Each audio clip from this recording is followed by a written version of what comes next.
So, Gigguk made a video about the state of modern romance anime, and well, as your seasonal romance anime prophet, I feel like I'm almost required to give my thoughts on this video. So, we're gonna be taking a look at it, and well, I'll leave my thoughts till the end because I've already watched some of this video, but I haven't watched all of it. So, I'll just give you my thoughts and we'll see. Hey you! Who, me? Also, obviously, thanks to Gigguk for making this video. Very well made video. Now, the actual content of the video. That's Are what you a shy / socially awkward nerd who may or may not be cripplingly addicted to anime? That's okay. That's not me. I am not that socially awkward, and I'm a dork, not a nerd. Get it right. But I am addicted to anime. I mean, obviously, I watched like 12 romance anime this season, but I could have watched more of it in stream. Yes? Are you looking for a girl that's popular, charming, and attractive, but also has a secret side where she likes the same things you do? How does he know? Are you- The power fantasies. The power fantasies. And you know, I would want my girlfriend to like the same things I do, but that's very it's not that probable. So I think it's okay we can at least fuck with like each other's interests, you know? Like we have at least some interest in it. Not like completely disinterested. Like if she was completely disinterested in anime, I'd be like, okay, well, I can't really do anything about that, right? It's like that just kind of sucks. But as long as she has some interest in it, I think that's fine. You still a teenager in high school? Well, why not try your local Okay, well, I'm a teenager in college. There's a difference. romance anime where we have all the hot single girls in your area looking for a shy, lonely nerd today? Where do I sign up? The romance genre is an absolute state. The fuck was that? Wait, what? Oh, what's this? Oh, it's fucking. It's Sydney. Okay. The romance genre is an absolute staple of anime and manga. Wait, let's see what's in. Oh, it's High School DxD. What the fuck? Let's actually see what's in the background here. I think there's a way to scroll forward. Yeah, frame forward. Yeah, frame. The romance genre is an absolute. Okay. Oh, this is literally just every single one. Kage-sama, Toradora, Oregairu, Snafu, if you will. There's Weathering with You. Didn't like that one. I can see. Is that? I think it's I Want to Eat Your Pancreas. I can see that. Tabenai, yes. High School DxD, Quintessential. Yeah, a bunch of the classics up here. Chunibyo, Clannad. Oh my god. Alright. And you know why we watch it. The love triangles, the hand holding, the first confession, the. Okay, that's the wrong kind of hand holding. That's the gay hand holding. That unless you're a yaoi, which Gambare Nakamura-kun. I don't really. Drama. This is why we keep coming back time and time. Wait. What was that Naruto? Time again. And look, if you're a regular viewer, you probably know the types of romances that I tend to gravitate towards. Hey, bro, we are currently on like Scum's Wish episode 9, and you know what? I'm loving it thus far. I'm loving Scum's Wish. Domestic Girlfriend's a bit like, but I actually really like Scum's Wish. It's just. The characters are very toxic and obviously very bad people, but the show knows that and acknowledges that, and it's a cautionary tale on what like not to do. That's right, the respectable ones. But recently there's been a subgenre Respectable as Ore-emo takes center stage. Okay. that has emerged that has dominated the entire space that I've been struggling to find a name to properly describe. It's been I call it the rom-com power fantasy, or you can also say the wish fulfillment. One of those two. called a lot of things, but the best I can come up with right now is the modern romance power fantasy. You know, Rom-com power fantasy, that kind of thing. it's the one where you have the guy and he's the quiet guy who's probably a nerd. And Oh, wait. Are you saying Kuze? I mean, he is kind of a nerd and he's kind of quiet, but like, well, he's not really quiet. He's kind of like Ayana Kochi. Though that makes it even worse, actually. likes anime. I wonder who that's meant to represent. And he has a thing for the popular girl in class and I sometimes. haven't seen Kimi Zero, but I heard that it's a bit more than just like a wish fulfillment. I also heard it was shit, but not because of the same wish fulfillment stuff. She's blind, and sometimes she's Russian, and sometimes she's his sister. And I don't want. Alia's popular, kind of, but I mean, Yuki is the more popular one. Masha, yeah. I mean, I kind of like Roshidere a bit more, because even if he's kind of like that loner guy in class, no, he's kind of cool sometimes, kind of, even if he is kind of nerdy. I want you to take this the wrong way, because as a seasoned isekai connoisseur, just because I call something a power fantasy doesn't mean it's inherently bad or can't come with great writing and well-written characters.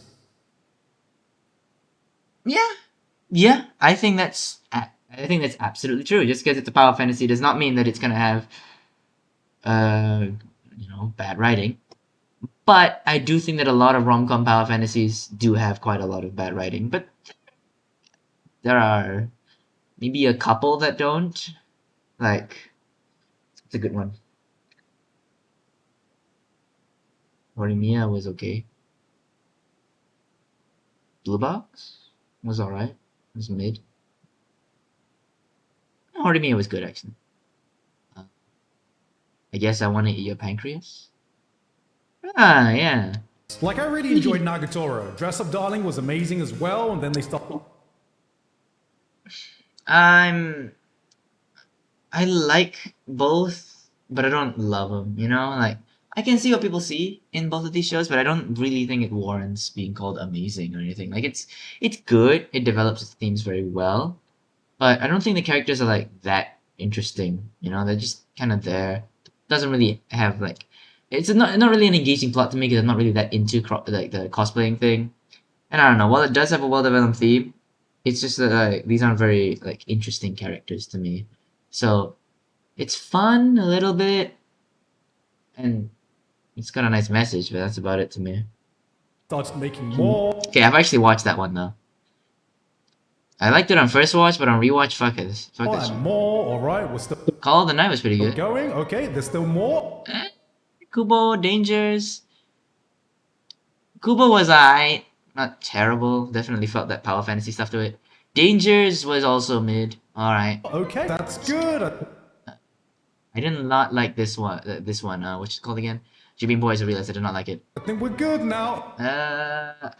Again, give me 0, but I heard it's a bit more than that. Okay, we're still going. Okay, that's more. Oh, I saw Roshidere in there. I saw Roshidere. That's good. I'm good. That's enough slices. I thought the trend was going to peak a while ago, and yet somehow, some way, it is only getting more popular. Just look at this season alone. And look, I'm gonna be real. Okay, this season, what we got in terms of rom-com fantasy? Okay, we got like, Otagyaru, Kuronika. Okay, these are the ones you're mentioning anyway. But okay, Otagyaru, Kuronika.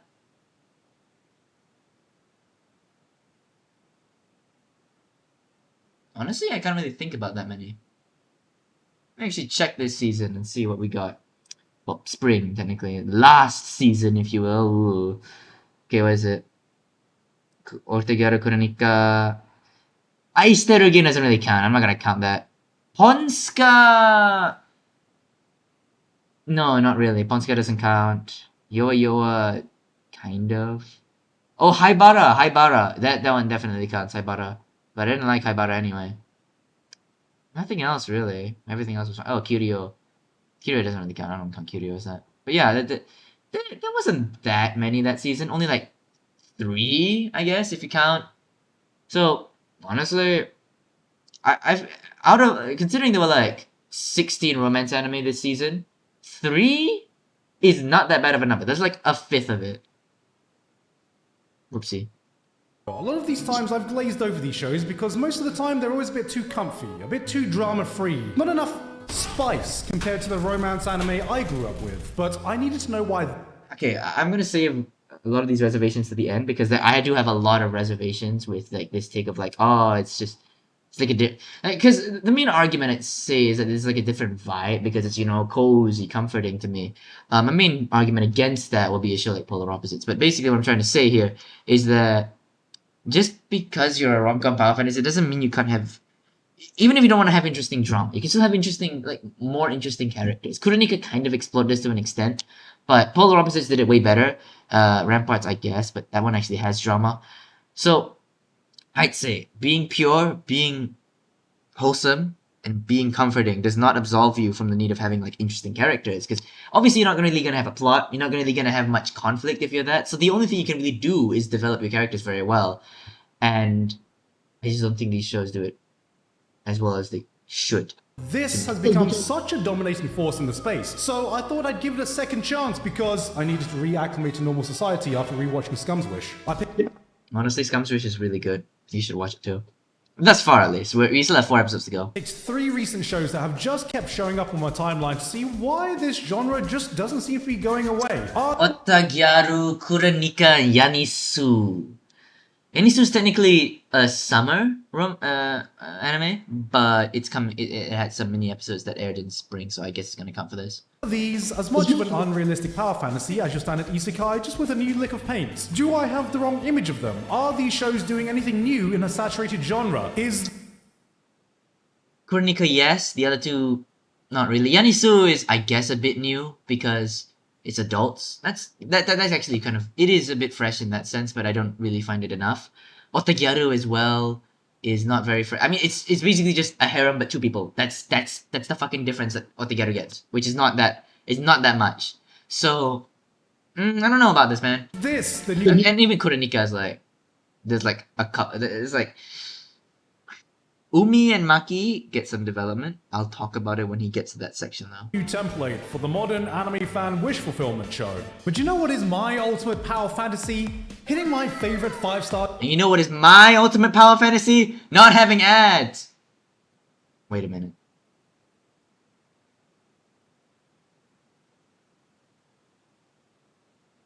Never mind.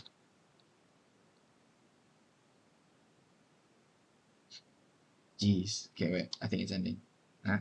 Zone Zero for sponsoring us today, and with that said, back to the video. Starting things off with Gals Can't Be Kind to Otaku. Otagyaru. Okay, out of the 3 that he chose, this is the most standard. Because, like I said before, the only difference that it has with a normal wish fulfillment romance anime is just it's a harem of 2 people. It's a 2-person harem. That's it. That's the only difference. That's it. It's really not that different. I don't really see any argument for calling it different whatsoever. It really doesn't. Or can they? Okay, so I'll be completely okay, Vsauce, Michael here. Out of the 3 shows I watched, this was the one that came closest to playing out like the romance wish fulfillment playbook. Anime has been in a full-on Gyaru renaissance recently, and this time we got not one. Yeah. I think that Marin Kitagawa is definitely the reason why we had the Gyaru renaissance. It could be a different reason. I wasn't really here during the Gyaru renaissance, but I'm assuming it's Marin. But 2 of them at the same time. They seem like your stereotypical. Also, I don't get how Kei is a Gyaru. I guess the hair? Ijichi is definitely, like, Amane is not that much of a Gyaru. Ijichi is. Popular anime girls in class, except nah, not these girls. They're not like other girls. Which must be true because the opening says so. I'm not like those other girls you're wait, whoa, hey, no. The OP for that anime is peak, bro. Otagyaru OP is peak, okay? No, come on, you don't disrespect it. Because you see, one of them. Yeah, but that line was very cringe. I'm not like those other girls you're used to. Okay, I'm not like other girls. Is secretly a nerd who's into anime stuff, which is exactly like every other anime girl. Exactly. I don't get. There's nothing unique to this. It's been done before. I don't get why people calling it fresh. I'm like those other girls you're used to. And who's our protagonist this time? Of course, it's the shy, unpopular anime nerd. But from the get-go, he makes it clear that he's not like other otaku. Nuh-uh, he's different from every other otaku protagonist because he likes anime for girls. Oh, I thought that was every otaku protagonist. Anyway, but Glittermon is not just for girls, it's for little girls, like elementary girls. I guess that makes it worse. I'm not like those other otaku you're used to. What would you know? Okay, that was funny ending to me. That was the fact. Anime for girls. I'm not like those other otaku. I don't know why that's funny to me to just see his face plastered on them instead. you're used to. What would you know? One of the other girls is also secretly into the exact same show he is. So, after building up the courage, he Yeah, that's never happening in real life, bro. Just the exact same one. The exact same.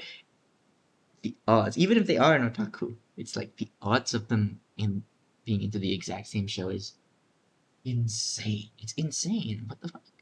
Are about it, and they form an unlikely friendship. The other girl also gets involved, and they all start hanging out, bonding over nerd shit. Then, of course, the two girls start developing feelings for him. Bada bing, bada boom, there are two Marin Kitagawas in your room. It's a very... No, don't compare them to Marin. Marin clears them both. very recognizable formula that's been done so many times before. So that begs the question, am I really going to enjoy this show because we got not just one, but two Gyarus this time? Yes. Okay, the fact that her costume was literally just Rewa Gyaru was so unbelievably lame. That was... Bro, she changed her costume to Gyaru. That's not a costume! And the other one was literally a cheap-ass vampire literally, both of her costumes were so ass. Ijichi's costumes were on top. Ijichi's costumes were on top for that episode. Really going to enjoy this show because we got not just one, but two Gyarus this time? Yes. The answer is yes.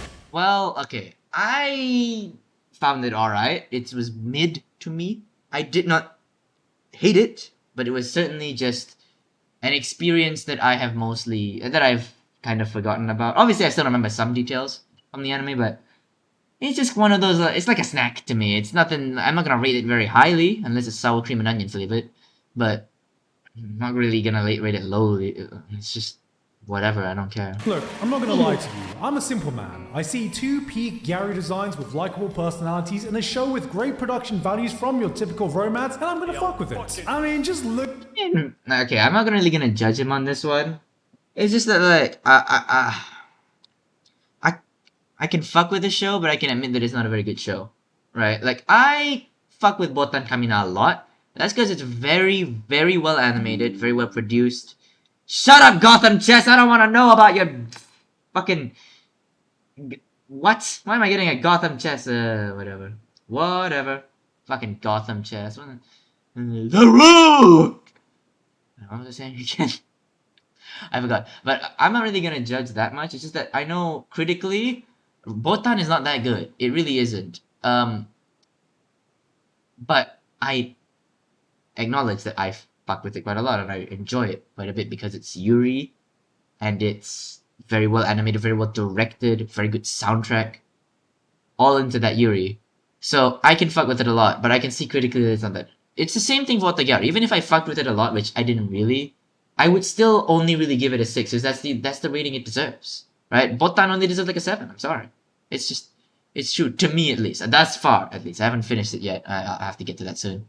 Look at his opening, man. It's got the colors, it's got the movements, it's got the vibes, and I don't even like K-pop. But shit, if we get... What?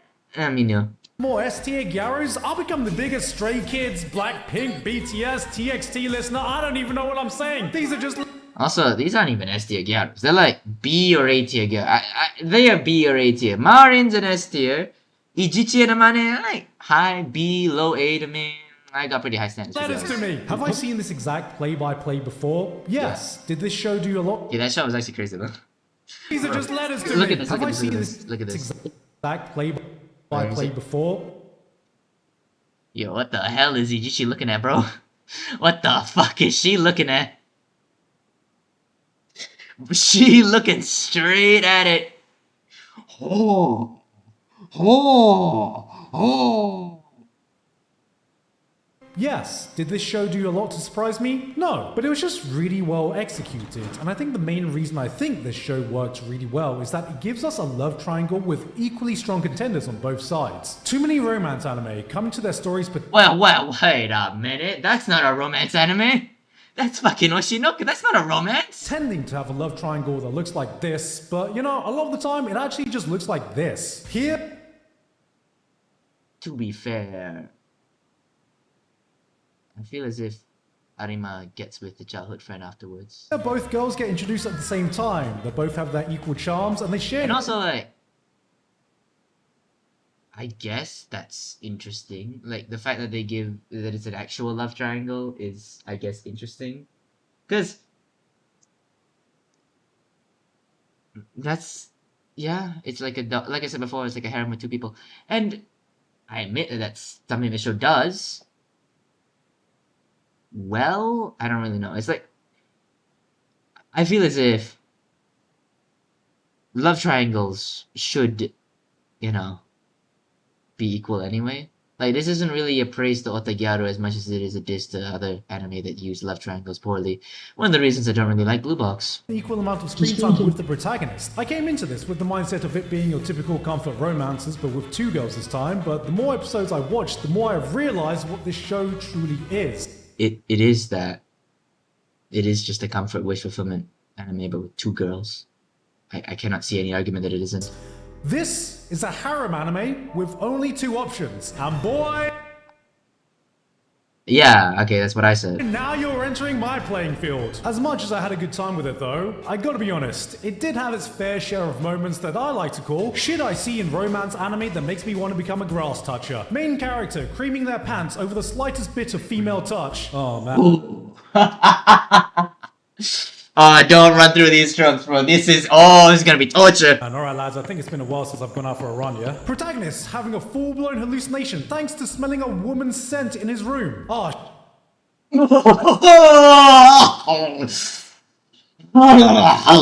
shit, there was a park this close to where I live? How the fuck have I not been there yet? Anime character having a full-on anxiety attack over the thought of an indirect kiss. Hello? Yeah, sorry mate, I'm a bit busy. I'm sending off job applications to become the groundkeeper in the next World Cup. One thing I will say that Yeah, I want a job too now. stood out though was the show's focus on friendship. Our main boy Takia shares a different type of friendship with That's fair. There's not really that much focus on romance, which is nice. I do enjoy that. But yeah, I just don't feel like this show does enough to me. Like, it has some good elements, but it's not all that, you know? I feel as it, like, to me at least, well, I'll get to it later, but I want, you know, well-developed, and when I say developed, I mean developed in that we not only get a character arc, but also, like, character backstory, get character motivations to understand them on a deeper level before we have them get an arc. But I'll get to what I really want out of, like, a romance story, romance anime, or just anime in general and stories in general later. with each girl. With Amane, they have this shared interest in a niche hobby they can bond over that they can't really do with anyone else. And it's only really around each other that they can truly let their passions come out. AKA, the introvert friend. True, but I also feel as if this is kind of like every romance. This is every wish fulfillment romance. Let's be real here. It's the same shit. It's like, oh, the popular girl lets me show my freak and nerd and shit. And then with Ijichi, you have someone who has totally different hobbies and likes, but she takes a general interest in his interests. It's literally what I talked about. Like, I don't know if the typical wish fulfillment anime girl is gonna be interested in the same shit that the protagonist is in, but they are at the very least going to be tolerant of it and be interested in his interests, but they don't actually actively like have that as their interest, if you understand. She learns about them, asks him about his fan art, but in turn she also brings him out into situations he normally wouldn't put himself in. And it's because of her that we see a new side to him, aka the extrovert friend. And it's this friendship that everyone, especially the girls, are afraid to mess with, because on Takiya's side, bro doesn't even register them as a romantic partner. He's just ecstatic he can find people he can nerd out with about his favorite topic. Yeah, and that's kind of the sad part. It's like they both like him, but then he doesn't even like the idea of romance doesn't even enter his fucking brain. And he always chooses both of them. It's just like, I love both of you. It's crazy how he just does not pick a side. And though it's so That's a fucking cop-out, man. finally obvious that the two girls know how each other feels towards Takia, there seems to be this unspoken agreement that no matter what happens, they're not going to let that affect their friendship with each other, reminding us that in the equal battlefield of love, the players can still look at each other and go, Battlefield? I don't remember if this is in the Kage-sama soundtrack, but it better be from Kage-sama. hey, you may be my competition, but you're not my enemy. Okay, that works too. I'll tell that to the average Messi and Ronaldo fan. And it was this focus on friendship first over romance that I started to notice in a lot of the other shows. Because moving on, I get that, that doesn't mean anything to me. It's still a rom-com power fantasy at the end of the day. And like, sure, it's nice that they're friends, but so what? It doesn't really add anything. It's just a different route. They didn't improve the path. They just took a different route. You know, like you still need to fix my fucking roads. You still need to make the roads look better and be better. But you just took a different one. It's just a different thing, not a better thing. Let's throw high school out the window for a second and focus on a protagonist that is closer to my age. I mean, way older. Yanni Su. Alright. 46? I thought he was 41. Far, far, far older. So old, I would never be able to relate to him. He's not that old. Right, guys? We're talking about smoking... How old is Gigguk, actually? I'm scared to look it up, but Google probably does have the answer. Behind the supermarket with you. Older viewers may remember I've already gassed up this title when it was a manga, and now that the anime is just released and I've seen so many posts discovering the Greek goth goddess that is Tayama, all I can... I will admit, Tayama is a baddie. She is a bad... Oh, I'm sorry, but if we were rating these shows solely based on how attractive they are, first of all, I would ban these scammers in chat. Second of all, this would get an 11 out of 10 because just... God damn it, just step on me, girl. Just step on me, please. I want it. I fucking want it. Say is... Yeah, I fucking told you so. But I know the internet has given everyone the memory of... What the fuck was that? There's Tayama, all I can say is... The Yeah, fuck? told you so. But I know...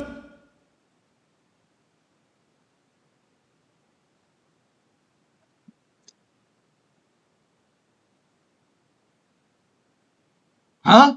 The internet has given everyone the memory of a goldfish, so allow me to give you a refresher. ¿Quieres? The show Be fair, it was 3 years ago. follows Sasaki, aka Billy No Mate's full-on solitude maxing. He's your prototypical middle-aged Japanese salaryman. He works hard, frequently stays behind until go fuck yourself o'clock, where his only solace in life is seeing the smile of his favorite cashier at the supermarket. Honestly, that's a very sad life. But let's really put this into perspective.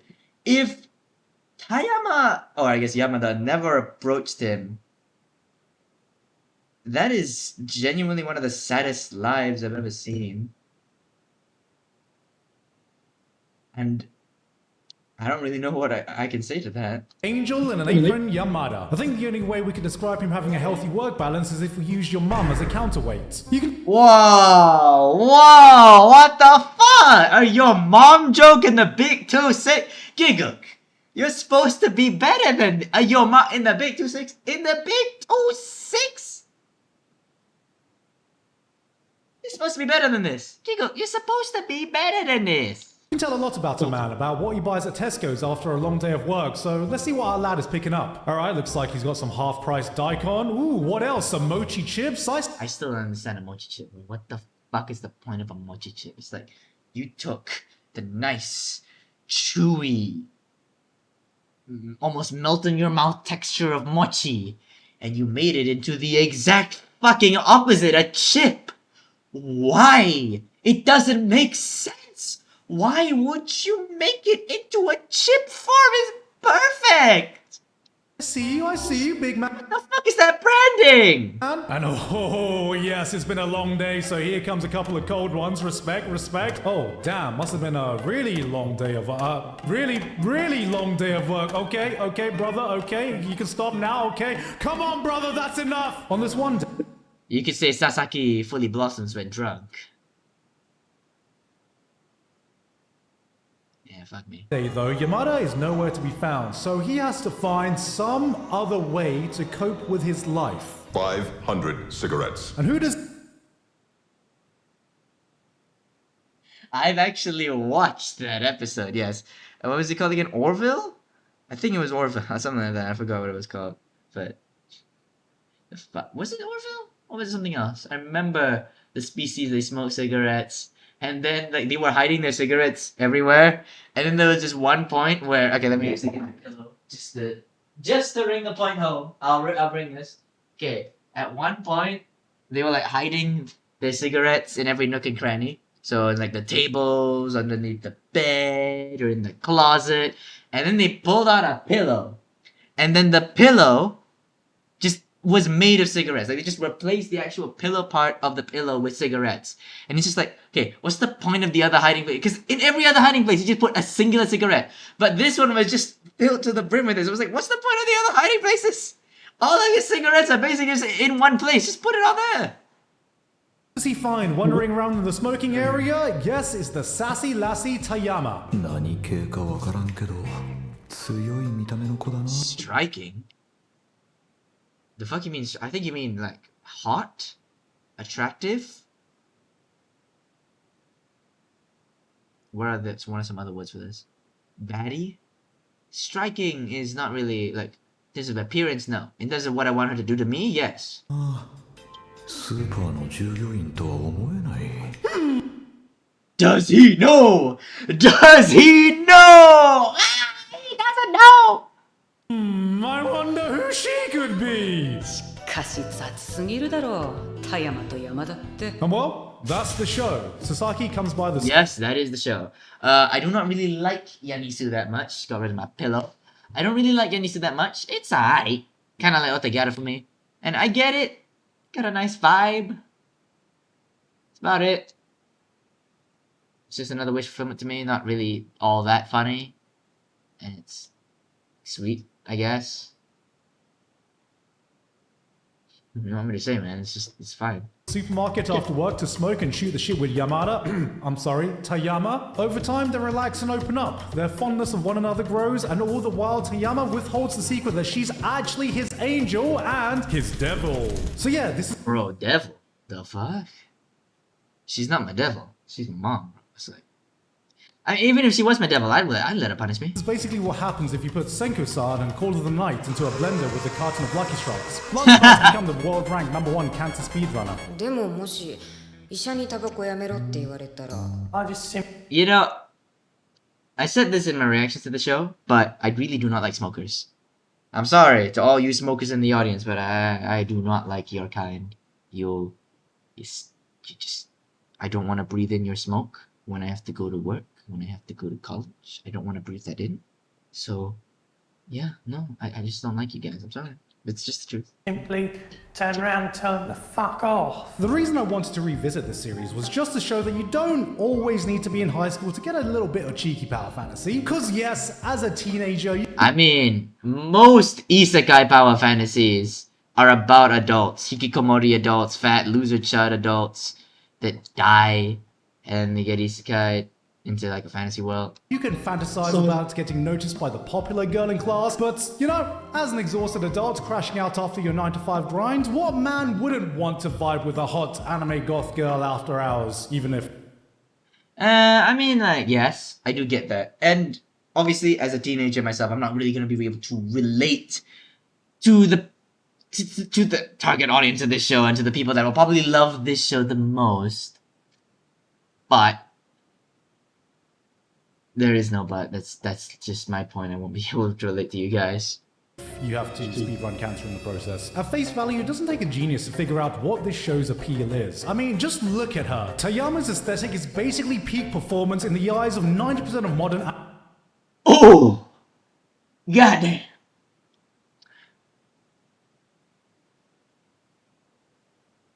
You guys remember that one really horny and weird Instagram comment that was like, "Is your dad in prison?" Then Sydney Sweeney replied, "No." Then the commenter replied, "'Cause if I was your dad, I would be."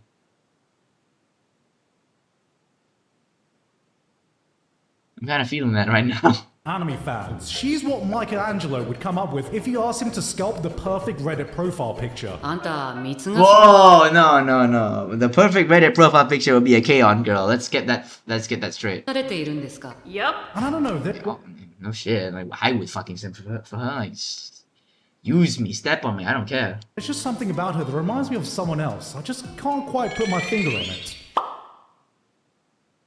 That. Obviously, you can't put your finger on that. You put it in that. The fuck? Oh.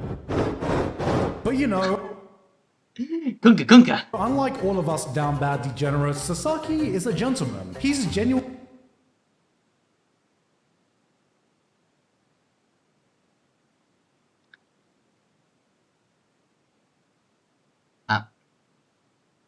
I feel called out here. But it is true. Not here to creep on Yamada, he's just here for the vibes. In fact, not a single line of dialogue slips. Yeah, you know what? This is a vibe show. A lot of these shows are just fucking vibe shows, but this is the most one. This is the one that runs most on the vibes. It's just pure. Well, not really pure, but just like wholesome, chill, night vibes. That's part of the reason I don't really enjoy it that much. His lips or even his internal monologues would suggest that he has any salacious intentions. That, or maybe Tayama just isn't his type.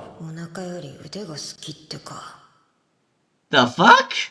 Why would you like... Okay. Listen. I'm sorry, but bellies are just better than arms. Why the fuck would you want to look at arms? Oh no, the arm. Nah, bellies. Bellies are on top. I'm sorry. Yep, that confirms it. He's got no interest in hitting on Tayama because his perfect girl is actually Geodude. Because you know what? That is vile! That is vile! While romance is down there as one of its main tags, I'd argue that's not the main driving force of this show at all. Sure, there's no shortage of blushes and moments of overt flirting from Yamada in this show, but they always feel at least organic and quite frankly are the weakest parts of the show for me. But what I do love about this show... I think all the parts of this show are the weakest because they're all just kind of the same. They all just kind of blend together and they just... like a... slop. Where I think it shines the brightest is it being about two people who outwardly could not be more different, but in fact are very much the same. Because the focus of the series is on... Okay, that's... interesting. I've never really thought about it that way. Yeah, that works. And... okay, let me defend one opinion of mine. Yanisu, I don't like that much. It's mid. But Polar Opposites I like a lot. And so you may look at that on the surface and be like, okay, what? Why do you like Polar Opposites a lot more than Yanisu when like that? It's just like, they're both kind of similar in that they're like polar opposite people that kind of come together and despite everything they can still work out. Now, Yanisu's a little bit different in that they obviously have that common thread of being tired working adults and want to vibe together and like release some of that stress. And obviously polar opposites, Tani and Suzuki have that common thread of like being a bit awkward, obviously a little bit socially anxious because they're teenagers. But the main reason why I like polar opposites more is just I feel as if the characters are much more well developed and much like I just feel like well written. Because in Yanisu, it's nice and they get a little bit of arc. They do get an arc, and I think Gigguk's gonna touch on that a bit, but to me, at least, an arc doesn't really mean that much if we don't understand who these characters are before that arc, right?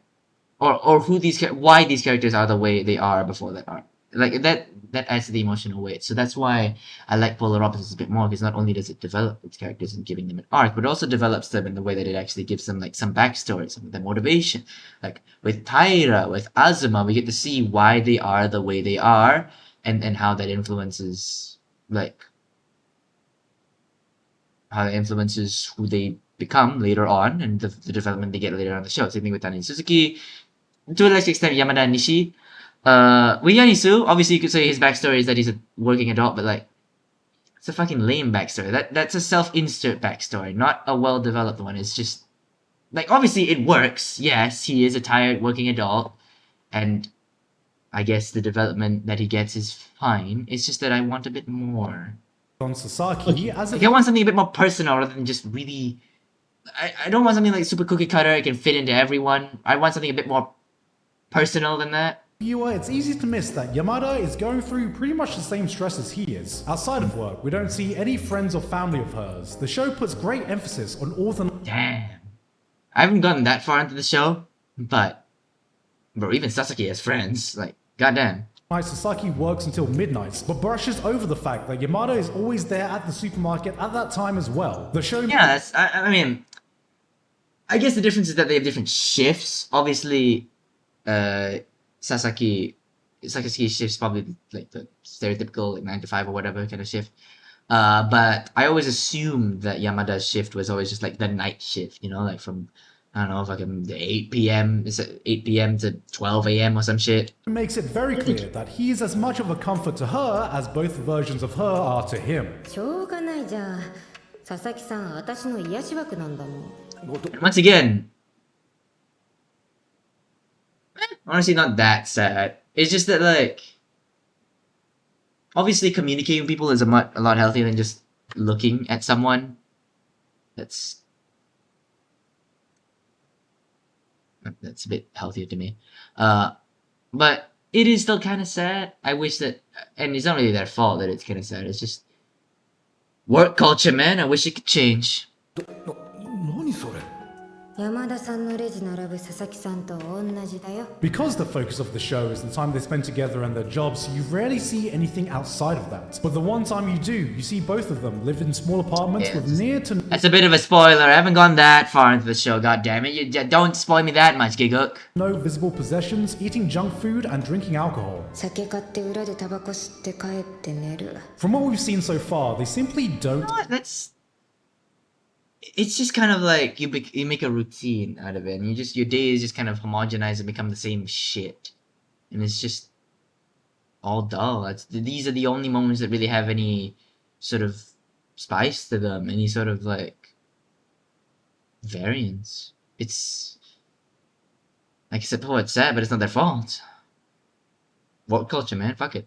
have anything else. And for Yamada, it's perhaps even worse because the comforting third space they share between them is literally behind the very supermarket she works at. And it's this shared experience that makes their conversation feel so organic. Like it's the actual stuff people in their shoes would actually shoot the shit about. This is a show where most of its content is just two people sitting in the same place every episode having a chin wag. And it's no small feat to making a formula like that engaging episode after episode. Okay, I wanted to let him finish there. It is engaging, I guess. I am engaged with it. It's just not interesting to me. Because engaging and interesting are two different words to me, at least. Interesting implies that I have an interest in it and I want to know more about it. You know, I want to pursue deeper knowledge in that. Engaging, to me at least for this show, it just means that I will engage with it, but nothing much. Like, I will do the bare minimum and watch it, but not really much else. And this is basically my point. That's great and all. It really is great and all. And you know what? It's a nice message. You know, it's a nice message that you should sometimes just, like, talk to someone, alleviate that stress. But I feel like where that message goes wrong is that because Sasaki is the main character, right? You can't just, like, have someone, like, just expect someone to just fall into your lap, right? You can't just expect there to just be someone that's just gonna come to you and then create that safe space for you. You need to, like, I feel like you need to be proactive, because if everyone has that mindset, nothing's gonna get fucking done, right? So to me at least, you gotta be a bit more proactive with it, and that's one of my problems with rom-com wish fulfillment in Power Fantasy. But we'll get more onto that issue later in the video when he finishes Kuronika, and then I'll make my final point there. It's just that Yanisu, for me, didn't really click, because again, not really, like, the characters don't really get that much development to me, like, not interesting development at least. And it's a chill show. I can vibe with it, but I just don't think it's that good. Oopsie. I recently rewatched the film Lost in Translation. Yeah, I have not watched this film, I'm sorry. There's this one scene where Bill Murray's character is with the much younger Scarlett Johansson's character after a serendipitous meeting that has brought the two strangers together. And after a long night of exploring a foreign city, partying and getting lost, they are just laying in bed in an ungodly hour just talking about life. It's a moment... Wait, they literally just sit in bed for an hour? That is crazy. That is so intimate, but not in any weird or romantic way. It's just two people from two different walks of life talking about their deepest feelings, their hopes, their dreams, their regrets, and it's two souls bonding. I love this scene so much. It's... I have not watched I've not watched this movie, and obviously I've only watched like half of the Anisu content that is been put out thus far in terms of the anime. So maybe I can't judge. But to me, at least, it is intimate. But it's not really like... It's not as intimate as he's saying right now. Because it's like they're venting a little bit. They're talking a bit about their problems. But I wouldn't really say it's just as intimate as just like saying every single like insecurity of yours. But maybe I need to rewatch the show. Maybe it really is that deep and they're saying everything about that. It's a moment that so perfectly captures those 3 a.m. deep conversations you have where all barriers are broken down. I don't have deep conversations at 3 a.m. I have them with... Well, maybe I have them with myself, though that's kind of sad, isn't it? For some reason, you feel like opening up, and it's reciprocated by the person you're talking to, and you get to have the types of conversations you never usually would under any other circumstances. And it's these conversations that you'll remember between the two of you for years to come. Now, take this moment and make an entire show around it, and that is Smoking Behind the Supermarket with you. Because it's episode after episode where you feel a small, subtle change in how much of a positive effect they have on each other's lives. You know what? That is true. That is true. They do definitely have a positive effect on each other's life, and that is tangible development, and that's nice. It's nice. It really is. And I don't really want to knock on that. I don't really want to pretend as if, I don't like... I don't want to... I don't want people to think that I went into this show not expecting to like it. You know, I don't want people to think that I went into this and was like, I'm not gonna like this show. Because obviously I knew going into it was gonna be a wish fulfillment romance. But that's one of the reasons why I don't like it. But also, that kind of incremental thing is fine. And honestly, I like that kind of incremental progress. It's just, I don't know, man. I need something else. I need more. I don't need it to be dramatic. I really don't. I like polar opposites. I just need it to be...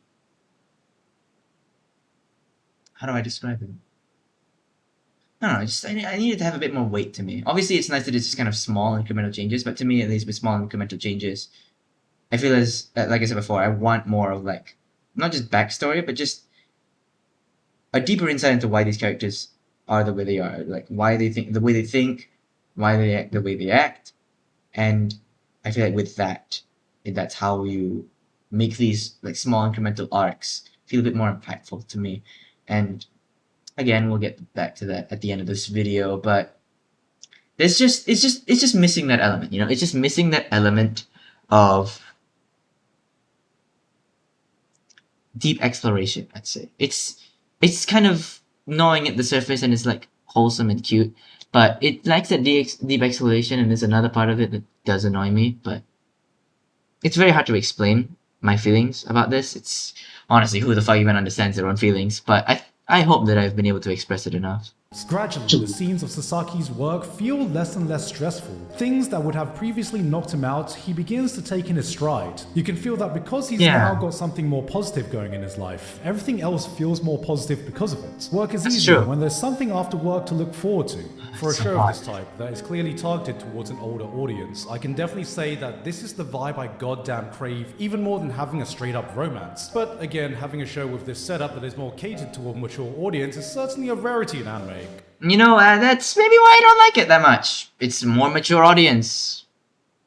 That's it. Obviously you don't need like super deep exploration of characters. And when I say deep, it doesn't have to be dramatic. There's a difference between exploring a character deeply while also being, and you don't need to take it too seriously. Polar opposites, like I said before.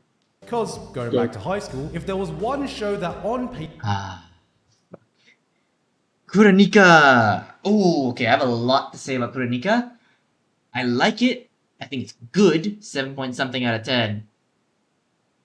Man, I feel as if it could have done way more. It could have been, honestly, the best of the season. It could have been the best of the season, but it wasn't. It really wasn't. People looked like it checked every box for the purest wish fulfillment, romance, power fantasy, bing. No, Otagyaru was that. Otagyaru was that. I guess you could say that because they don't get together. It's not that yet, but Otagyaru fit it way better. This season. Though obviously hindsight's 2020. It was, of course, I made friends with the second prettiest girl in class. Can we talk about that title for a second? That is a very backhanded compliment of a title. Oh, second prettiest girl in class. Oh. Really? Second? Second. It's like, thanks to the compliment, Like, what the fuck? You're saying you like another girl more? It's like, and it also sounds like the most like generic like light novel fucking title. You know those kind of shit. It's like, what's a good one? Reincarnated event. Like, you know the title that just say that the fucking synopsis of the show is? Those kind of title. That's the vibe you get from this. 週末とかちょっと楽しみにしてることとかもない？ Stroking my dick, I got lotion on my dick right now.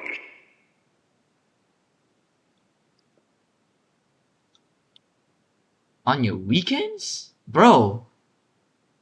What? The fuck? I do that every day. Stroking my shit. How do you relieve the stress of a Monday if it's not doing that? The fuck? Only weekends? That's weak shit, bro.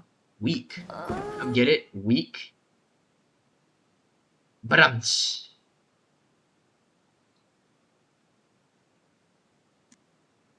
you're laughing. Now, I went into the show with alarm bells ringing just reading the title alone, because I made friends with the second prettiest girl in class. Is there a better shorthand name for this show? Pretty girl, I made friends. It's Kuranika. I have no idea what Kuranika means, but it's something. IMFWTTPGIC. No, I made friends with the second prettiest girl in class. No, it's IMFWTSPGIC. Get your titles right, Gigguk. Secondly, who It's not it's Get it right. in this high school decided that she was the second prettiest girl? Did all these girls Also, yeah, Umi is prettier than Amami, but I do get the constraints because it's like, for branding purposes, you gotta have Umi be really pretty, but then you also have to make a girl that's prettier than Umi, which you can't really do if Umi's meant to look really hot on her own. compete in Miss Japan? Does the school have a pretty girl power ranking system? Are the Yes, they do, apparently. Like, for some reason, they just rank these girls like that's weird, man. That's something I don't know why I didn't question it in the show earlier, but it's like, why is everyone collectively ranking these girls the same? I get it when like guys ask other guys like, hey, rank the girls in the class. It's just like everyone has the collective same blindness to Umi. these boys taking a list and arguing who's prettier than Goku? Then episode 1 starts. What? They're not prettier than Goku, don't worry. And it's exactly the type of show you think it's going to be. You got this guy, Maki, and just to give you a little bit of insight about the type of guy he is, we get introduced to him where he announces himself to the class as the guy with 0 hobbies who spends his weekends alone eating pizza, watching movies, and drinking Coke.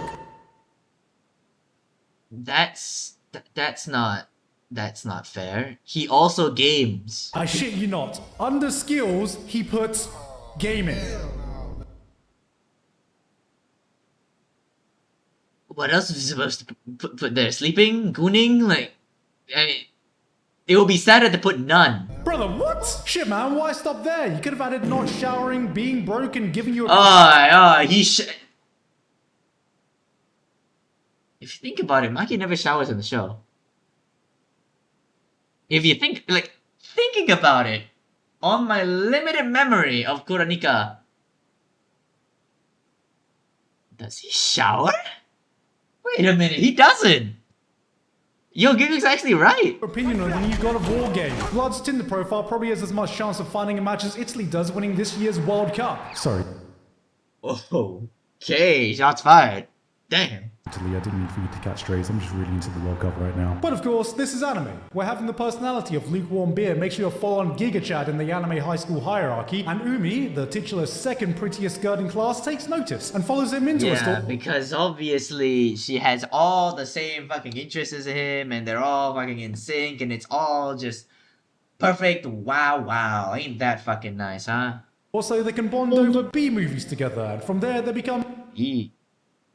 You mean B-list movie? The B movie. There's only one B movie. friends, hanging out, watching movies. Okay, the way she holds the fucking controller. What the fuck is she doing? Together, and from there they become friends. Look at what is she? Bro, hold it still. What are you doing? No wonder he kicks her ass. Because look at this shit. Look at how she is holding the controller. It is complete dog shit. Out watching movies and playing video games. On the surface, why are they naked in that too? Everything about the show screams cheap romance wish fulfillment. You've got the loner main character, I'm sorry, introvert, who Okay. I know what the point is going to make is. And he's kind of right, but he's also kind of wrong. Because a lot of Kuronika is the kind of generic rom-com bullshit that I don't really particularly engage with very much. Yes, you can say it's not engaging. Well, not engagement, just like not very interested in. I can engage with it, I'm just not interested in it. The difference, like I said before. The two arcs that aren't though, I don't like one of them, and the other one feels like it deserves a bit more, but whatever. gets noticed by the popular girl in class that shares a secret interest with the guy that is used as a foundation for a friendship. And for bonus points, this girl is super desperate for a friend because she has no guy friends at all. She doesn't know how to talk to a guy properly. Ain't that lucky? And she's never had a boyfriend because of course she's only been to all girls schools before, so she's never, she's never been in a relationship, never talked to guys. Yes, of course. Which is about as believable as Ryan Gosling being a boy failure in Project Hail Mary. Look, I haven't watched Project Hail Mary. I probably should at some point. Fuck. I get it. If I was a teenager still, I would have eaten this concept up. I'm also a teenager still, and I did not eat this concept up.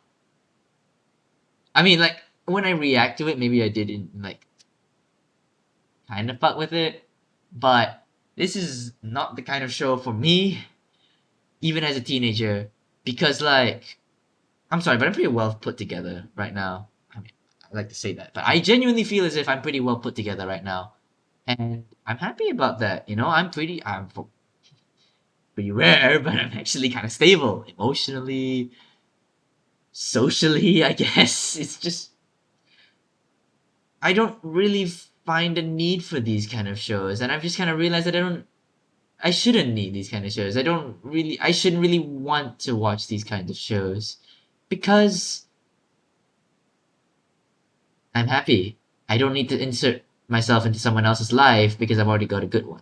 I only watch shows, romance anime now because I want to see other people's lives, not put myself in them. But that's spoiling my take on modern romance anime. But how the hell am I going to get invested now that these characters are just your normal teenage high schooler?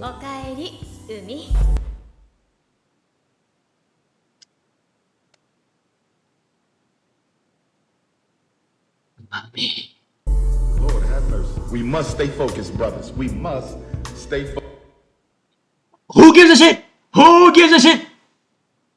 Right? If she leaves you for another, there's always her mother. And if she doesn't, there's still always her mother.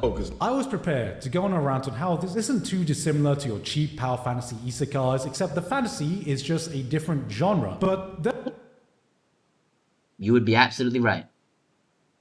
But then I kept watching, and it actually started to surprise me. And if you want to go into the show blind, here's where you can stop now because I will be spoiling some plot developments. A question. That part was actually kind of cute, with him doing that. But then again, I also predicted that shit a mile away. People often ask me is what separates a good isekai from a bad isekai? To which I answer the exact same thing that separates a good anime from a bad anime. Good writing, good characters, and execution. To me, it's a bit different.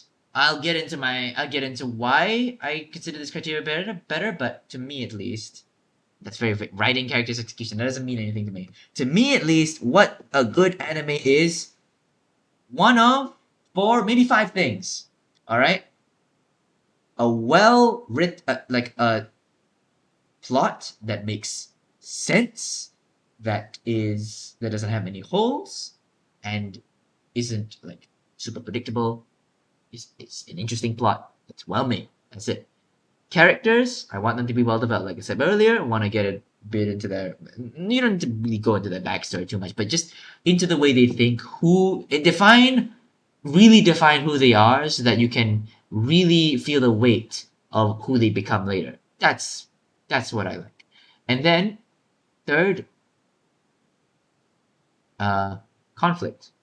With these well-written characters, you can create very good conflicts. Show how maybe difference in information, ignorance, or maybe just bad timing or just bad circumstances can lead to them coming into conflict with each other, can lead to them even fighting each other. That's interesting to me. And then that obviously goes hand in hand with plot and characters, but it's interesting to me as well. Then all three of those together create themes. What is the story trying to say? What is the message it's trying to convey to its audience? Theme. Then fifth one, be funny. Okay, that's it. If you can achieve at least one of the five, the best anime obviously achieve all five. Kaguya-sama Love is War is my favorite romance anime of all time. Probably one of my favorite anime of all time as well. Fruits Basket is less on the funny though. So that's my criteria, and I'll get into why I like this criteria a lot better later. But obviously, he's entitled to his own criteria. I don't say you have to view anime the same way I do. It's no rocket science, there's no secret formula, and I made friends. Sorry, execute. There, he did it right this time. No secret formula, and I made friends. Sorry, I'm made friends with the second prettiest girl. Yeah, not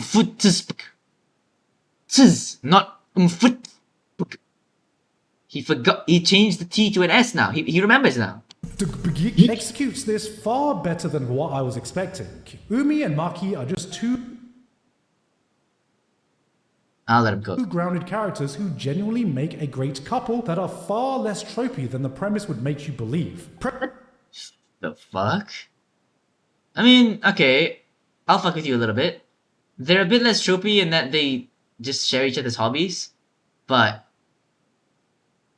I'm not gonna lie, I still find them incredibly tropey. Premise aside, before any romance, this is what it feels like to see a real friendship form. You know that feeling? You know what that is? What I like the fact that they just become friends. That's nice. You know, I like that development. That's about it though. Like after that, they fucking. Feeling of having that friend in your life, you know, it's your boy or girl that you're just really excited to be able to hang out with whenever you get the chance. It doesn't matter what activity you're doing or if you're doing any activity at all. You could be sitting next to each other, scrolling on your phones in complete silence while memes play on in the TV, but it's still a ball of time because damn, your vibes just fit together perfectly. And you know what? I do understand that vibe, and that is genuinely nice. From personal perspective, at least. And you know, a lot of this is just vibes. You know, I feel like the reasons why people like some of these shows a lot. It's just the vibes are nice. That's basically it. Just nothing really to do with writing. It's just vibing, which is fine. It's just I don't really view it like that.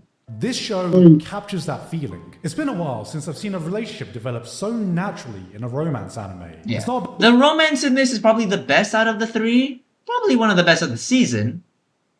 And it gets points for that. It does get points for that. It doesn't get points for much else though. About the big romantic moments or gestures of love. It's about two people who just sincerely enjoy spending time with each other, forming a genuine human connection. If anything, it felt closer to a slice of life. This shit was moving so That's a bit wrong. It was very obviously a romance to me, and it felt like a romance anime to me throughout the entire runtime. Maybe a bit of the beginning when it was just like the middle of the friendship. That I was like, okay, it's a bit. I could understand his perspective, but past the first third of the anime, that's when I feel it's not really it's more of a romance now. Naturally, you don't even notice a specific point they start developing feelings for each other. They just kind of feel like they always have or always should have done. After a while... I mean, do you remember the first episode? Let's be real here. There were feelings going on since the first episode. Let's be real. Like, I'm sorry, boy-girl friendships can exist, but it's like... Okay, don't remind me of boy-girl friendships, but... The way she was like hugging him and touching, and it just... Oh, you just notice they casually start going on dates, holding hands, sleeping over, and the protagonist isn't going, oh my god, I'm holding hands with a girl. This is the first time I've ever felt a touch of a woman. Forget... You know what? That is true. I can commemorate that. I mean, like, it's not really a thing that they do good as it is just a thing, just not doing something bad, Right? I can't really give you points for not fucking up, because then I just give you 1,000,000 points for not being boy-girl friendship. The will they, won't they? This is the when will they, because they already clearly like each other. Episode 5, yes, yes. Very nice, very nice. But... Wait, what? Is that the big confession? I'm sorry, what episode are we on? Episode 5? I hate to bring up the P word, but... Polar representation. Just saying, just saying. I'm just saying. And you know, the timing of the confession does not mean jack shit. It really doesn't. I could care less. They could confess in episode 50, and as long as it's a well-written romance, I don't give a shit. There's like 7 episodes left! The biggest surprise is that when it's less than halfway through, the series drops a bombshell and blows its... Yes, the Maki divorce arc. I really was liking it. I really was liking it, and they were definitely giving me a lot in terms of the things that I want. Character development, not just in an arc, but also in fleshing out the characters. That was very nice. But I have some problems with the arc, and I'll get into them. Metaphorical and with the show in general, but we'll get into those later. By giving us the big confession that most romance anime build towards. Which is great to subvert expectations, but you see my domestic girlfriend brain-rotted ass was like, that's it? Where's the conflict gonna come from? Where's the drama gonna come from? How? It's not bad to want conflict or drama. Genuinely, it's not. Because they are interesting. They are. And I hate the fact that it's like having that kind of drama and that kind of like conflict is just suddenly a bit taboo now. It's like, oh, if you dare have conflict, if you dare have a little bit of spice, it's fucking trashy rom-coms now. No. I don't think that at all. I think drama, conflict is very nice.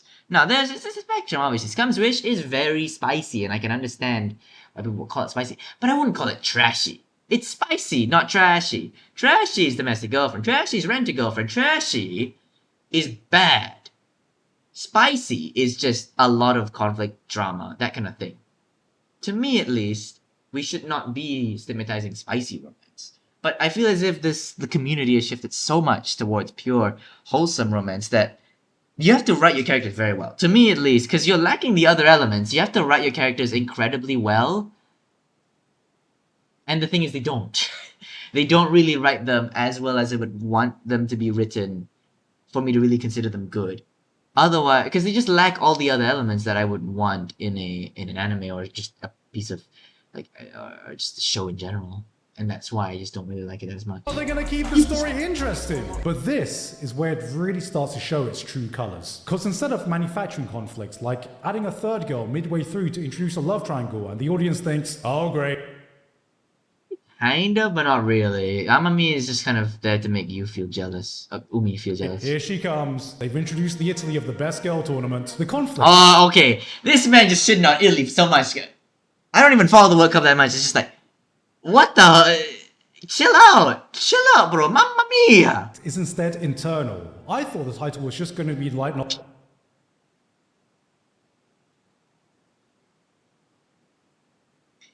The fucking heads. They are way too big when they're child sized. Clickbait, but one of the central driving forces of the plot is Umi dealing with her inferiority complex of being seen as the second best girl. Her friends. I do get it. I do completely understand why someone would consider this to be well written. And maybe I do too. Just don't like it, man. Because the drama, it's like, we have to keep our friendship a secret. Our friendship. Girl. And I understand why she does it. It's not like it's completely stupid and outlandish. I get it. She's a dumb high schooler, and I understand why she did it. It's perfectly within character. It's just so dumb to me. Like, if someone told me that, I would have just been like, bro, I don't care. Just, I'm sorry. it is good, right? I do like this arc for Umi, and honestly, maybe Kurenika is better than I give it credit for. Maybe it is. Probably is. But I just don't like this arc. And that's okay. It's just, that's one of the times I'm also driven by vibes. Use her as a stepping stone to get to know the real shining class star, Yu. She's never felt like she's truly had a real friendship where she's treated as an equal and just appreciated for who she really is. And Maki is right in the middle of a family divorce. Okay, this is my problem with the divorce arc.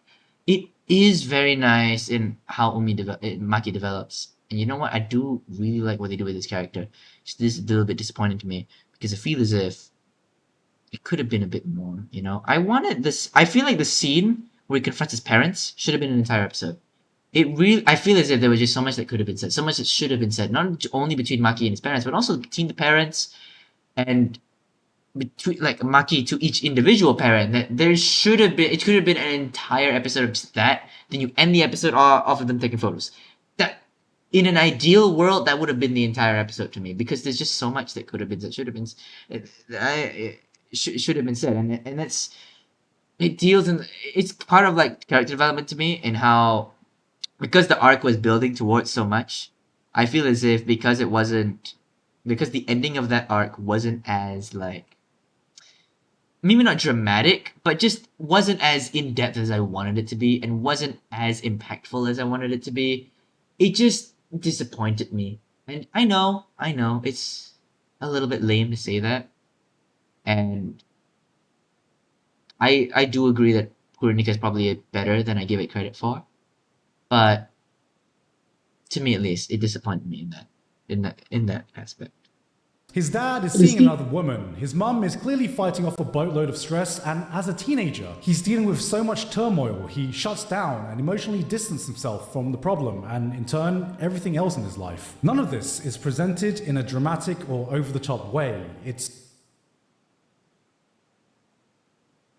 yeah, that's fair. But then what is dramatic or over the top? To me at least, I feel like like I said before, the scene with the parents should have been dramatic and over the top, because it was an over the top thing that he was doing, confronting them like that. It was over the top, like throwing that tantrum.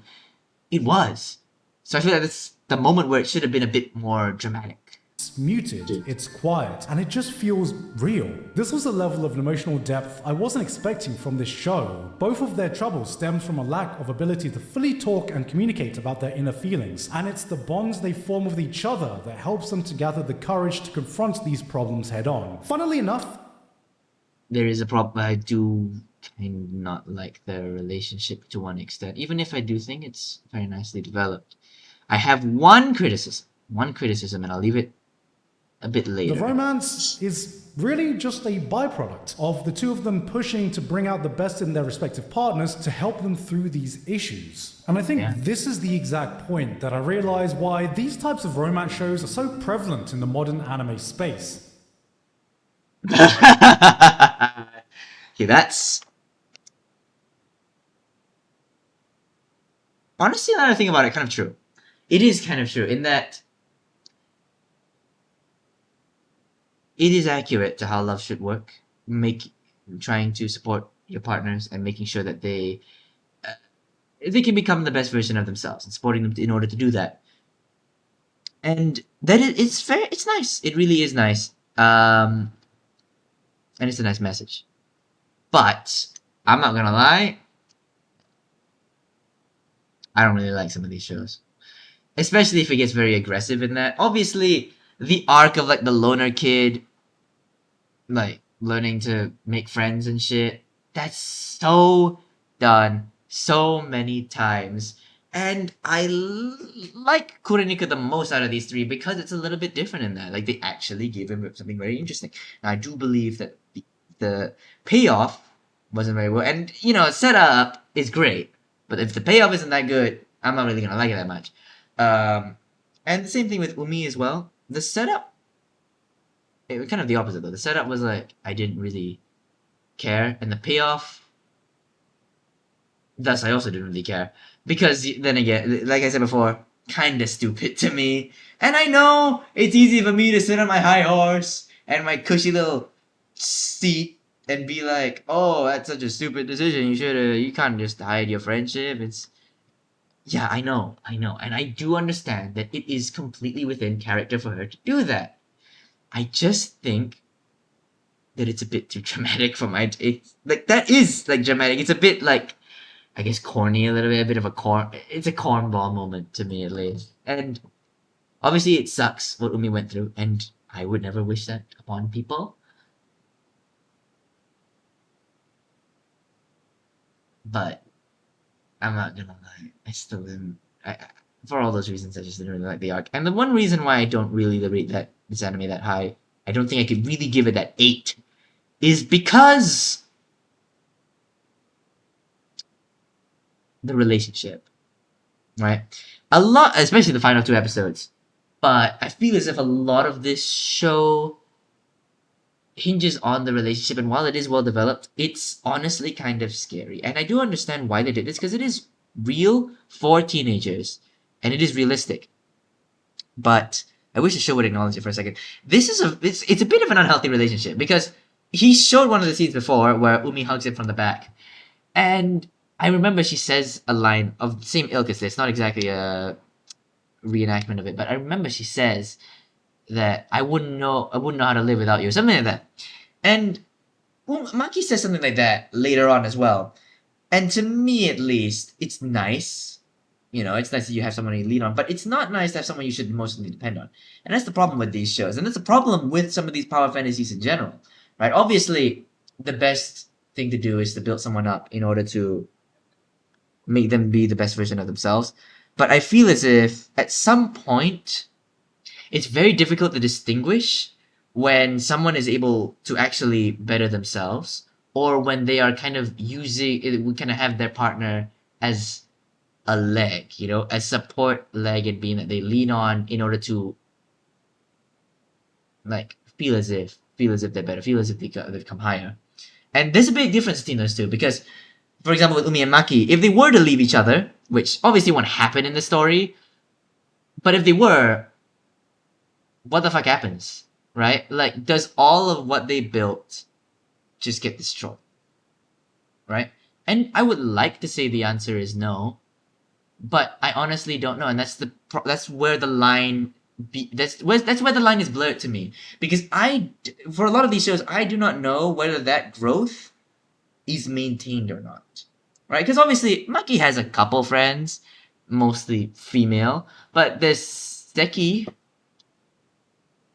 They interacted for like twice, but yes, Seki, that guy's cool. But overall, I think like a lot of his development as a person is because of Umi, and that's fine. But I also don't know whether a lot of his development would be removed because if Umi were to leave or just to die or something. And same thing for Umi. I don't really know whether Maki, she would really be able to live without. Like she says herself. I don't really know whether she would really be able to live without Maki, and whether that development really sustain itself. Even though like she has made strides, the most important thing is being able to make those strides, to continue to stride along and continue to go on that path that someone has walked alongside you in. It's walking that path alone as well, because, and this is something Makin taught me, relationships don't last forever, especially in high school. Let's be real, it's not lasting forever. Right? 70% of high school relationships break up within a year. And if you include after graduation, you're not staying together, right? Maybe you're the one in like a million or a billion that can somehow actually manage to do it. Actually manage to stay with each other past high school and actually like get married and shit. Maybe. But high school relationships are ironically like Maki and Umi's. They're toxic a little bit. You get a little bit of emotional dependency. You don't really know what to do because you're very inexperienced with that, and it's fine. You need to get that experience. And above all else, high school relationships and relationships in general are temporary. They're not meant to last forever. Even if they were perfectly healthy, you can't have it be there for good. Because either you're gonna leave, they're gonna leave, you're gonna die, or they're gonna die. That's it. And you can't be with each other forever. And in the anime, like obviously they can exist without each other, but they constantly like miss each other, and they have. It's almost as if they kind of have to be with each other, right? Because every moment they don't spend with each other is to set up a moment in which they will be with each other. And that's the thing. It's as if even when they're not together, they kind of are pushed towards being together. And to me, at least, you need to be able to function independently. You need to be able to function independently. And while it's great that you have people in your life that are able to lift you up, you also got to make sure that you can be lifted up without them. And that is my main core argument of why I do not like it, because it feels, and another reason as well, but it feels as if it's very difficult to say whether the development really exists without that one person. Like, you become a better person because of them, but can you stay a better person in spite of them? I don't know. Sorry for the long-winded talk, man. Argue that, hey, okay, that you did not need to reference Spider-Verse. The guys just want to get noticed by the popular girl in class, and oh my god! Okay, Haibara was actually shit though. I fucking hated that show. It was like isekai plus romance in the worst way possible, really generic, and I disliked all of the fucking love interest, man. She likes anime and video games. Mom, get the camera! We'll go a layer deeper, and I can see with a lot of these shows, yes, they are romance anime with the ultimate goal of seeing two characters become a couple, but before that is, well, friendship. Why are you showing Haibara? Are you gonna praise Haibara? Bro! And it's nice, but again, relying on friends also shouldn't do that. You shouldn't rely on anyone to be happy, right? You can rely on them to make you happier. That's important. That's great. Not happy. That's we don't always. And you know what? In Haibara, fuck it. Does Haibara need Hoshimiya? I don't really think he needs Hoshimiya, because a lot of the time is spent without Hoshimiya. I honestly believe that Haibara is the biggest example of like someone actually becoming better. Now, I dislike Haibara for other reasons, but technically the show does that well. Always need the spicy developments or the love triangle that expands into the fourth dimension to keep our interest anymore. It's about the journey of building a true human connection with another person that, you know, may eventually blossom into romance. It's basically just strangers to friends to lovers. That's basically it. And it's nice, and I do see why people like it, but again, I don't. It sucks, because I've seen it so many times. I've seen Otagyaru so many times, and I feel as if, you know, I want something a bit more interesting than just watching the same character do it again and again and again, and it's, again, why Kuronika is the best to me. But I'm sorry, I just can't get into this type of romance anime anymore. Fiction stories have always been there to fill the gap of something the viewer doesn't have. This is, okay, I said before my main argument, but this is the other main argument. To an extent, I agree. And I have done that before. But I'd like to imagine that I've matured a little bit more, that I'm a little bit of a better person than I was a year ago, 2 years ago, a few years ago. Doesn't matter the number. And I did used to feel like this a lot of the time as well. And that's why I got into the romance genre. But I think after so long, self-reflection and just, you know, having a nice environment around me, I've realized that I don't want to fill a void. There's no void to fill to me. And now, I don't watch stories to fill a void. I watch stories because they interest me. That's it. I don't watch stories in order to put my life, put myself into the life of someone else. I watch stories in order to see the lives of someone else play out. And obviously it could be a cautionary tale to my own life. It could have some kind of lesson, some kind of moral, some kind of theme or message towards my life. But that does not mean that I will put myself into that. It does not mean that it's going to be a self-insert. Because to me, at least, I don't want a show to fill a void. I don't. Even if I had a void, which obviously I do. I have problems. I have holes in my heart. But I wouldn't fill them with a show. Because that's really sad. To me, at least, it's kind of sad to me. Because filling it with a person is also kind of bad. Because, you know, they're not going to be there forever. And you gotta learn to fill the void in yourself. Obviously, you can have the support in filling that void in, but you gotta be able to do it yourself. And I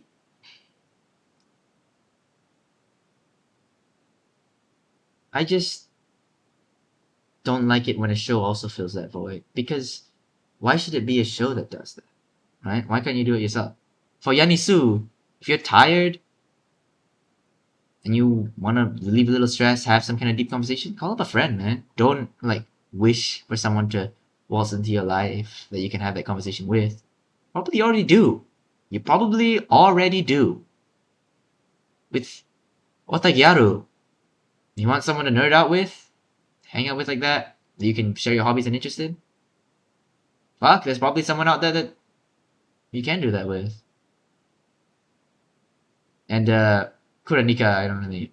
Kuranika is a bit unique. Like I said before, I like Kuranika, and it is the one that actually has very good character development. But here's the thing. I can never really rate a show that doesn't have the other elements that I talked about very highly, because it doesn't have the other elements. I feel like you need that in order to be rated high. Polar Opposites does have very well-written characters, and I do like it more than the other shows, because not only of the quality, but also the quantity. It has a very high quality and quantity simultaneously. That's very nice in terms of that one aspect. But on the other aspects, doesn't really have that as much. It doesn't have conflict. No. Does it have plot? Not really. Does it have themes? Yes. Does it have humor? Yes. And that's probably why I rated above Kuronika by a bit of a margin, because it's funny to me. It's very funny to me. And Kuronika was not very funny to me. But I can never really rate a show that just completely neglects the other two elements very highly, because of the fact that you're neglecting the two other elements. Those are very important elements in storytelling and in anime for me, and you're just fucking getting rid of it. I can't really give you the full 10 points, you know, if you do that.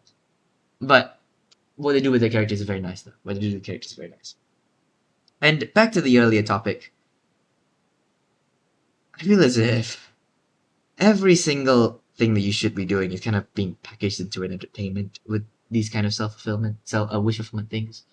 Like, if you want to have a girlfriend or a friend, talk to people. I get it's difficult, but you just gotta talk. Don't wait for someone to talk to you.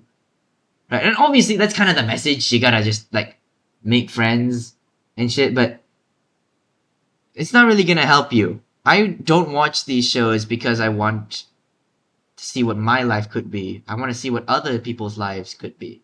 These are fictional characters, but these are other people, and I want to be able to empathize with other people, to see what makes these people tick, to see into their psyches, and to see why they are the person they are, and to see how I might interact with them, how I should act with them, and how they could become better people, and maybe how that could even relate to me to an extent. But overall, to me at least, it's about viewing other people's stories, because it is another person's story. It's not my story, and I don't want to fall into the trap of this, like, pre-packaged entertainment, and that it kind of makes me feel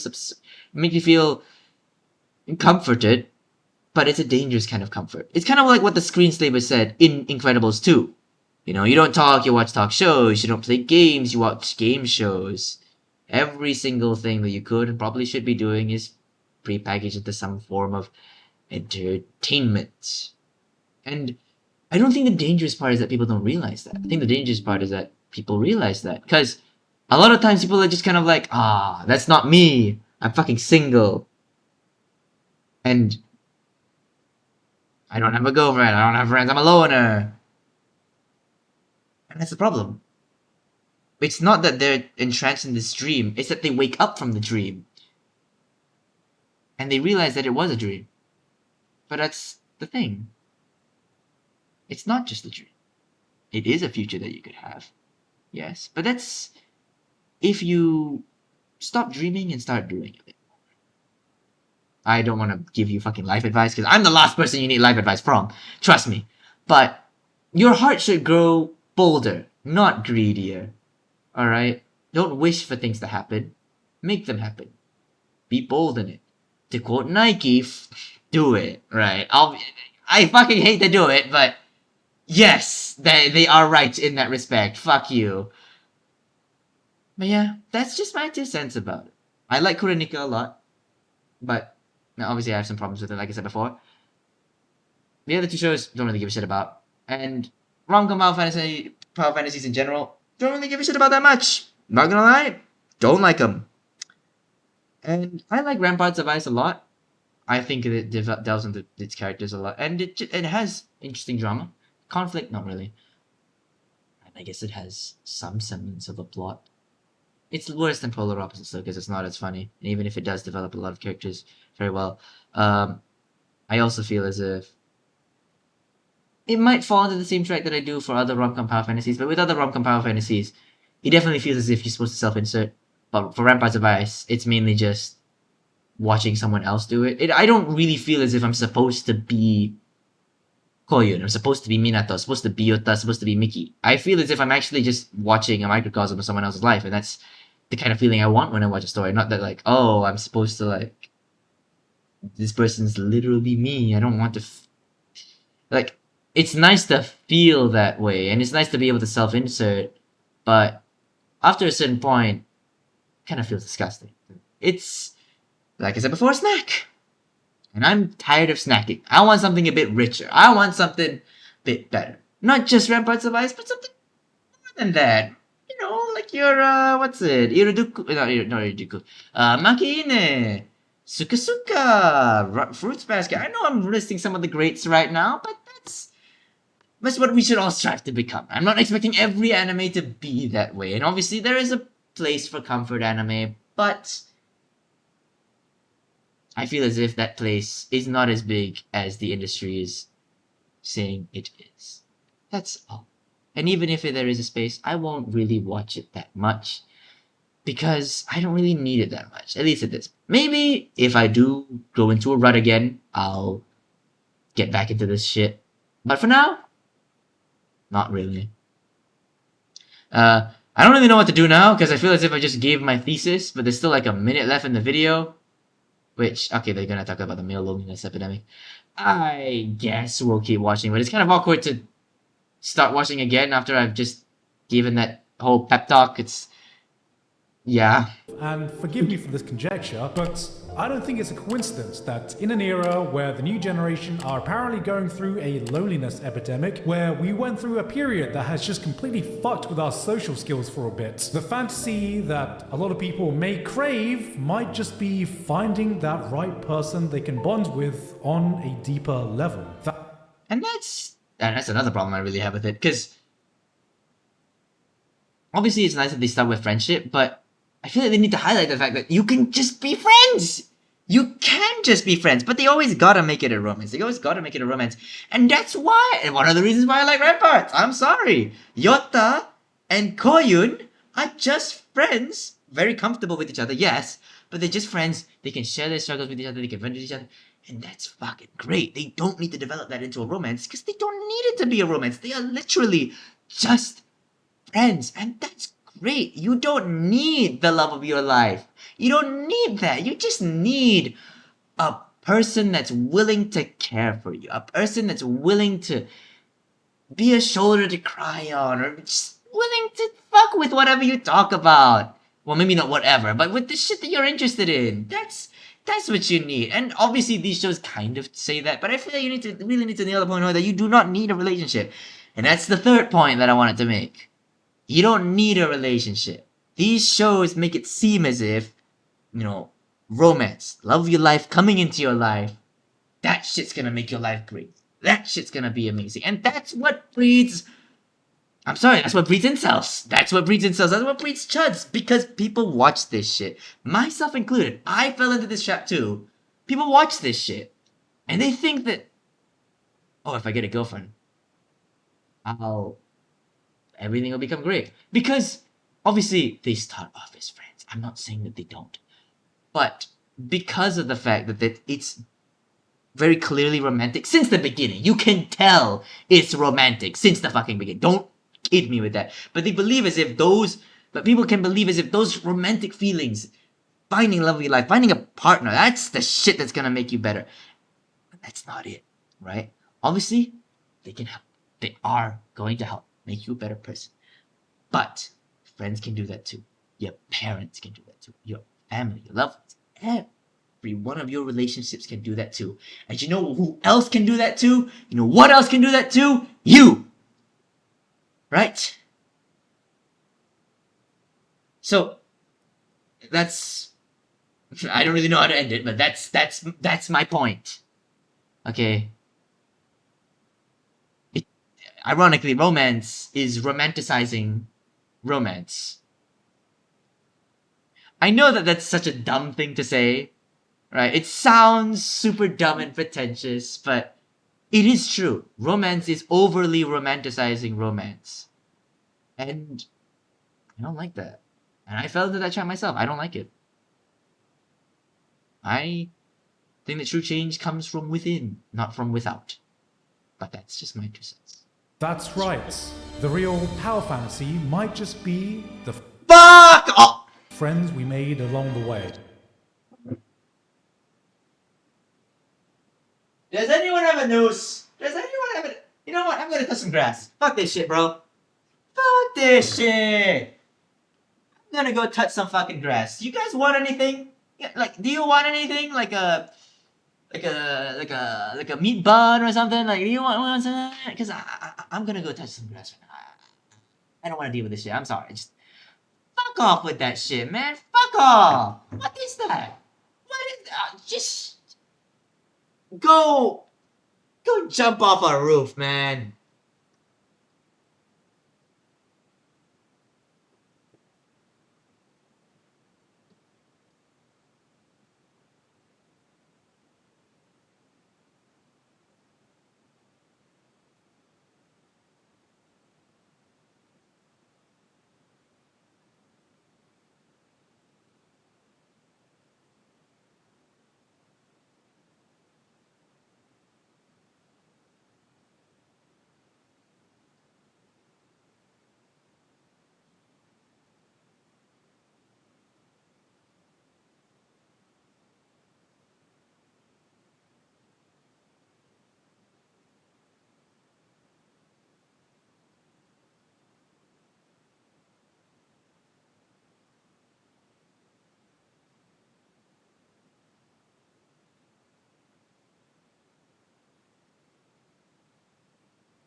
Ah, touching grass is amazing. Ah. I actually went out and I actually bought a melon pan. Let's eat it. After I go to the toilet. Now, I could cut that out of the video. The silence, me going to the toilet, I could. But I feel as if I...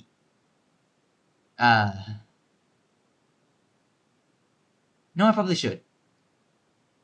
Alright, I'm going to go take a shit. I'm gonna keep the first silence in because... Gigguk, fuck you for that joke, man. Fuck you. That was shit. That was shit. But second silence, second silence, I'm gonna cut that out because there's no comedic value or really any value in that at all. It's just me going to the toilet and then you hear like a flushing sound in the background. That's very funny, isn't it? But anyways, where were we again? Oh yes, friends you meet along the way bullshit. That was too much, right? That ruined the vibe? Yeah, you ruined the vibe, I'm sorry. Ruined the vibe. So to modern romance fans, all I can say is, I get it. I understand it now. I don't get it. I don't understand it. Ever. Now. That's not gonna stop me from rewatching 4 seasons of Rent-A-Girlfriend though. Hey guys! 5 now. Soon to be 6. They're making a 6th one! 6 seasons of Rent-A-Girlfriend! Lord, what did we do? What did we do to deserve such a fate? In what way did we deserve to be smited in the cruelest possible form? But anyways, that's the end of the video! Well, basically the end of the video, obviously. And you know...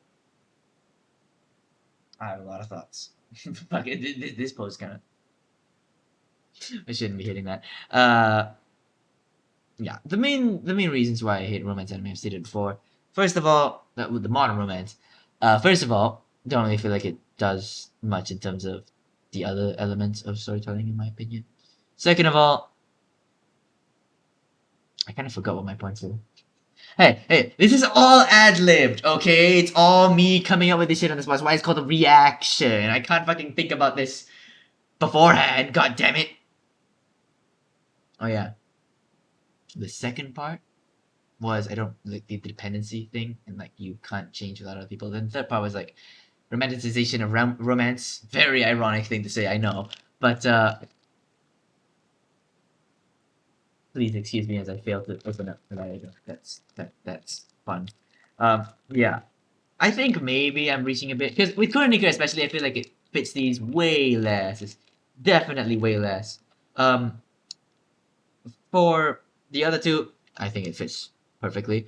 But with Kuronika, I think it falls into those way less. Obviously, Maki and Umi, I'm kind of scared if they were to leave each other. Maybe that should be an arc, but I think they'll mostly be fine. But the other two animes, like I said before. And you know what? One thing I think I maybe didn't address. God damn it, this is so good! Fuck! One thing I maybe didn't address is that I want something different. I'm gonna be for real. I want to watch a romance anime that isn't the typical one. I don't want to watch the same show again and again. Because like I said before, where did I view media? The reason why I watch media, right now at least, not in the past, is because I want to see other people's lives. I want to be able to see through the eyes of other people. I don't want to put my eyes into someone else. I want to see through the eyes of other people, and I want to see what other people's lives could be like, how other people may think.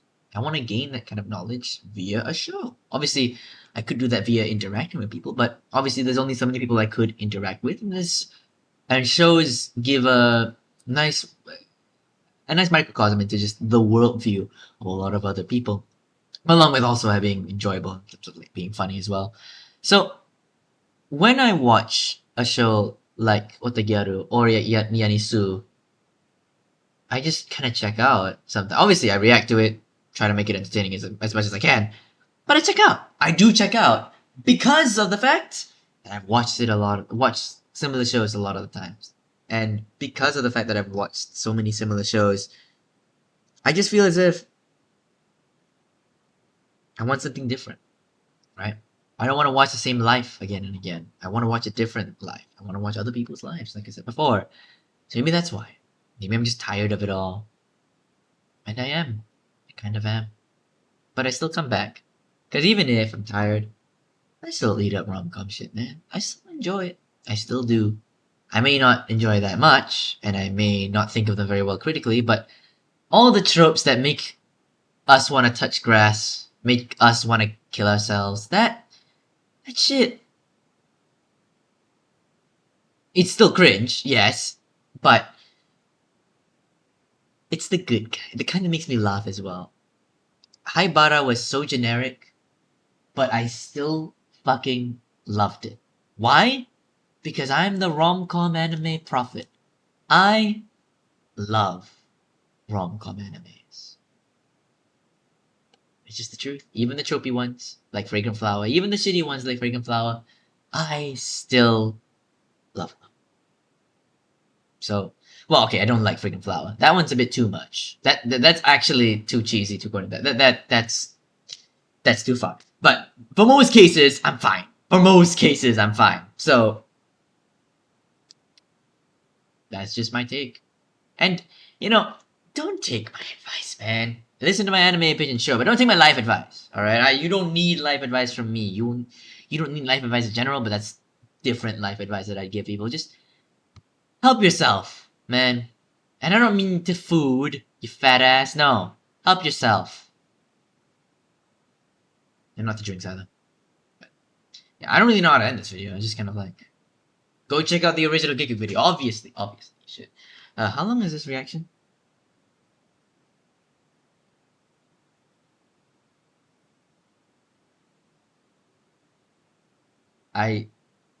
Wait, it's 8 p. I started this at 6. I started this shit at like 6. What the fuck?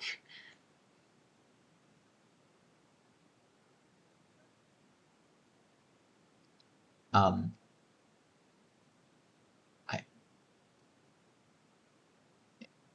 okay. Goodbye. I need to go get a life and an hour of sleep.